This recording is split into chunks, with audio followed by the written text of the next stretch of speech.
जय गजानन गणगण गणात बोते रामकृष्ण हरी। आज आपण जया एकादशीची पौराणिक कथा ऐकणार आहोत। एकदा देवांनी स्वर्गातील नंदनवनात एक उत्सव आयोजित केला होता।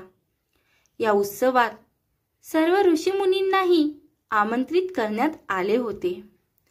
या महोत्सवात गंधर्व व गंधर्व मुलीचा नृत्य व गायनाचा कार्यक्रम होता।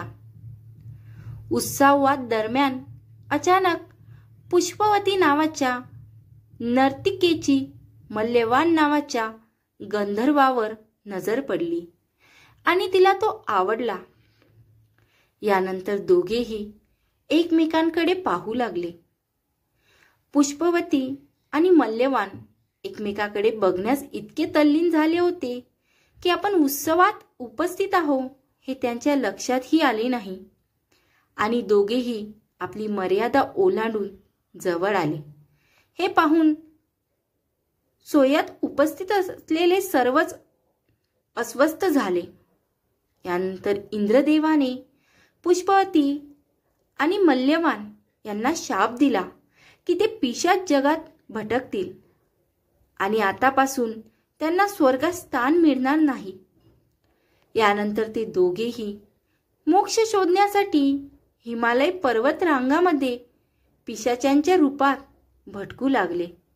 दोघांनाही आपल्या चुकीबद्दल पश्चाताप झाला आणि नारद मुनींनी माघ महिन्याच्या शुक्ल पक्षातील एकादशीच्या दिवशी व्रत करून भगवान विष्णूचे ध्यान करण्यास सांगितले।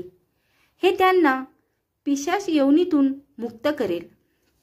यानंतर त्यांच्या विनंतीवरून पुष्पवती आणि मल्यवान यांनी त्या तिथीचे व्रत ठेवले आणि विधी केले, ज्यामुळे त्यांना पिशाच प्रजातीपासून मुक्तता मिळाली। यामुळे जया एकादशीच्या दिवशी पिशाच्यांच्या दुनियेत भटकणाऱ्या लोकांना मुक्ती मिळते आणि त्याच वेळी पितरांनाही सुख मिळते। याशिवाय वैकुंठ धाम मध्ये श्री हरीच्या चरणी निवास करता येते, अशी या एकादशीची पौराणिक कथा आहे। जय गजानन रामकृष्ण हरी।